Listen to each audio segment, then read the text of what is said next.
बाराको सिमरा विमानस्थलको मूल गेट यति बेला तनावग्रस्त बनेको छ। नेकपा एमालेका युवा नेता महेश बस्नेत, महासचिव शंकर पोखरेल लगायतका नेताहरू आज बाराको परवानीपुरमा हुने मध्य प्रदेश स्तरीय युवा भेलालाई सम्बोधन गर्न परवानीपुर आउने कार्यक्रम तय भएपछि, सिमरा विमानस्थल हुँदै उहाँहरू आउने तय भएपछि हिजै बारा जिल्लाका जेनजी मुभमेन्टमा संलग्न युवाहरूले आह्वान गरेका थिए विरोध गर्ने कार्यक्रम। शान्तिपूर्ण विरोध प्रदर्शनका लागि बारा जिल्लाका जेनजी अगुवा सम्राट उपाध्यायले आफ्नो सामाजिक सञ्जाल मार्फत आह्वान गरेको विरोधका कार्यक्रमहरू राति उनले फेरि स्थगित गरेको भनेर भनेका थिए र आज बिहान फेरि उनले आह्वान गरिसकेपछि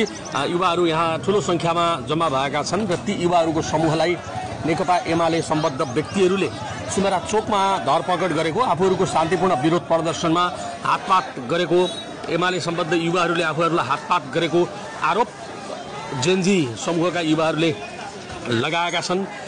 र उनीहरू यति बेला सिमरा विमानस्थलमा महेश बस्नेत, शंकर पोखरेल लगायतका एमाले नेताहरूको जुन आगमन हुँदैछ त्यसलाई अवरोध गर्ने उद्देश्यले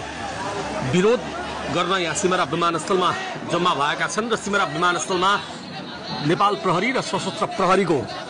ठूलो संख्यामा यहाँ प्रहरी परिचालन गरिएको छ विमानस्थल सुरक्षाका लागि। विमानस्थलको मूल गेट अगाडि थुप्रै युवाहरू यहाँ जम्मा भएर विरोध गरिरहेका छन् र केही बेरमा महेश बस्नेत, शंकर पोखरेल लगायत परवानीपुर आउन लागेको फ्लाइट सिमरा विमानस्थलमा अबको केही बेरपछि अवतरण गर्ने कार्यक्रम रहेको छ। भित्र अहिले यति बेला चाहिँ विमानस्थलको भित्रपट्टि नेकपा एमालेका नेताहरू, किसान श्रेष्ठ, ज्वाला शाह, अच्युत मैनाली लगायत जिल्ला स्तरका नेताहरू र कार्यकर्ताहरू बसिरहेका छन् आफ्ना पार्टीका नेताहरूको स्वागतका लागि र विरोधका लागि यहाँ जेनजी पुस्ताका युवाहरू जम्मा भएका छन् र यही क्रम अझै निकै बेर यहाँ रहने हो भने भिडन्तको अवस्था बन्न सक्ने देखिएको छ।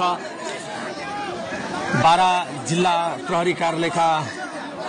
प्रहरी नायब उपरीक्षक विजयराज पण्डितको कमान्डमा नेपाल प्रहरी, यसैगरी सशस्त्र प्रहरी यहाँ सुरक्षाका लागि खटिएको छ। विमानस्थलको सुरक्षाका लागि जम्मा भएका प्रहरीहरूले भित्र छिर्न दिएका छैनन् युवाहरूलाई र बाहिर नाराबाजी गर्ने युवाहरूले चाहिँ